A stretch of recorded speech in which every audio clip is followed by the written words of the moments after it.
시력이 약하다는 특성만으로 미래한국당 비례대표 김예지 당선인에게는 비난이 쏟아졌습니다. 온라인상에서는 의정활동을 할 자격이 없다는 댓글이 올라왔습니다. 이런 말은 시각장애인들에게 비수가 됐습니다. 경험해봤거나 평가해본 적이 없기 때문에 이거는 어떤 개개인에 대한 지적보다는 사실 어떤 장애인 전체를 겨냥해서 한 부분이라고 생각을 하고 있고요. 서울 강남갑 태구민 당선인은 출신 지역이 북한이라는 이유만으로 조롱이 이어져 논란이 됐습니다.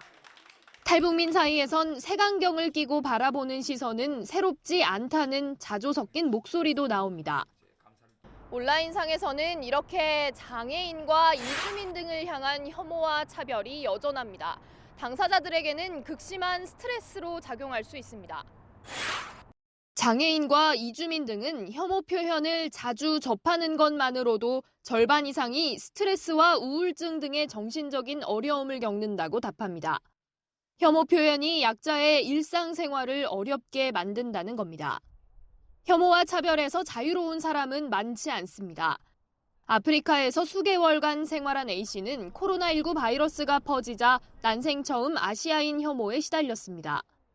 마스크를 쓰고 길거리를 가거나 마트를 가면은 직접적으로 저희한테 좀 접촉을 하거나 따라온다거나 동료 같은 경우도 마트에서 이제 발길질을 좀 당하기도 하고.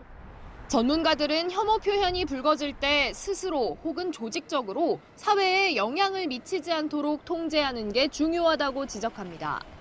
극단주의자들이 하는 경우도 있지만 사실은 그냥 평범한 사람들이 혐오에 동참하는 경우도 있거든요. 자에게 향할 때는 그 영향이 그냥 일반적인 말들보다는 훨씬 더 이제 크게 영향을 미칠 수 있다는 것을 좀 염두에 두고. 전염병과 같은 사회 혼란이 이어지면 극단적인 행동으로 이어질 수 있는 만큼 차별을 막을 시스템이 필요하다는 분석입니다. 연합뉴스TV 윤솔입니다. 국내 주요 포털 사이트 중 하나인 네이버의 뉴스 댓글 작성창입니다. 사용자 아이디 옆에 화살표를 누르면 이 작성자가 쓴 댓글의 이력을 볼 수 있습니다. 네이버는 지난달 19일부터 이 정책을 시작했는데 지난 10일부터 16일까지 일주일간 삭제된 악성 댓글은 6,600여 개로 지난달 같은 기간에 2만여 개에 비해 70% 정도 줄었습니다. 또 다른 포털 사이트 다음 역시 신고 항목에 차별, 혐오 항목을 추가해 악성 댓글 차단에 나섰습니다. 욕설이 아니라도 특정인의 인격과 명예를 침해한다는 신고가 들어오면 가이드라인에 따라 댓글을 삭제하고 반복될 경우 영구적으로 댓글 작성을 막을 수 있게 했습니다. 혐오, 차별 표현에 대한 판단은 인공지능과 사람이 함께 검수하는데 한국인터넷자율정책기구의 정책과 국가인권위원회의 혐오 표현 리포트를 기준으로 합니다. 전문가들은 포털들의 혐오 댓글 정책 강화가 긍정적인 효과가 분명히 있다고 평가합니다. 표현이라든지 자기가 하고 싶은 주장이라든지 주장의 근거라든지 좀 이런 걸 첨부해서 글을 쓰는 것 같고 그런 측면에서 긍정적인 효과가 있는 것 같아요. 다만 부작용의 가능성도 열어놨습니다. 댓글 이력 공개의 경우 타인을 판단할 수 있는 잣대가 될 수 있다는 점을 미뤄볼 때 특정 사안에 대해서는 사용자들이 의견을 내는 것을 꺼리게 될 수 있다는 겁니다. 이에 습관적 악성 댓글 작성자만을 가려내고 조치를 취하는 핀셋 규제가 필요하다는 목소리가 나옵니다. 댓글에서 상당 부분 한 80% 이상 나쁜 글을 다는 사람을 우리 전체 댓글 다는 사람 중에 3%가 안 돼요. 전체를 대상으로 뭔가를 조치를 하기에는 너무 과격하다는 거죠. 이에 더해 공론장 형성이 꼭 필요한 이슈에만 제한적으로 댓글을 허용하자는 주장도 함께 나옵니다. 하지만 전문가들은 강화된 정책에 앞서 누리꾼들의 책임의식과 자정작용이 온라인상 차별과 혐오 퇴출의 가장 중요한 요소라고 강조합니다. 연합뉴스TV 이동훈입니다. 유엔 인권이사회가 우리나라의 포괄적 차별금지법 제정을 권고한 건 지난 2007년. 여성, 장애인, 난민, 이주민 이런 사회적 약자에 대한 혐오 표현 이런 것들이 심각한 사회 문제죠.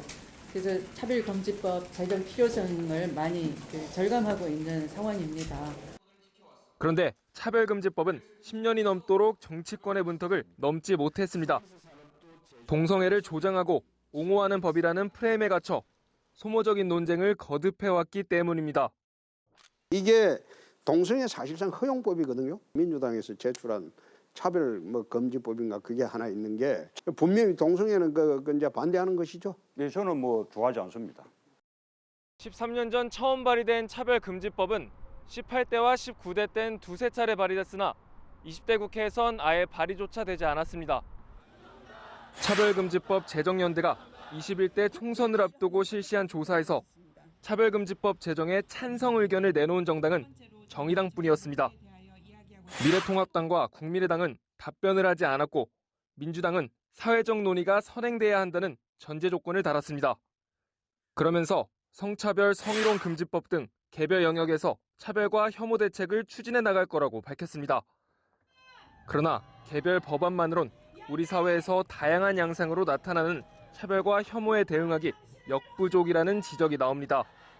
다양한 차별금지의 사유들이 있는데 그런 것들은 포괄되지 않고 있고요. 여성이라거나 장애가 있거나 아니면 성적 지향이 다르다거나 그런 다양한 속성들을 가질 수 있는데 그런 개별 영역에 있어서의 차별금지법으로는 그런 것들을 잘 구제하지 못하는 또 문제가 있습니다. 이런 가운데 국가인권위원회는 오는 9월 정기국회 법안 상정을 목표로 차별금지법 제정을 추진하기로 했습니다. 차별 없는 평등한 사회를 지향한다는 의미로 평등기본법으로 명칭을 변경하는 방안도 검토 중입니다. 대한민국에선 차별이 금지되어 있다라고 하는 공적 선언이라고 하는 게 저는 부재했었다라고 생각을 하거든요. 차별로 고통받는 사람들, 혐오로 고통받는 사람들이 우리 사회가 그렇지 않다라는 것을 좀 확인시켜주는 거. 근데 그 공적 발언을 저는 차별금지법이라는 형태로 한번 할 때가 됐다. 연합뉴스 TV 방준혁입니다.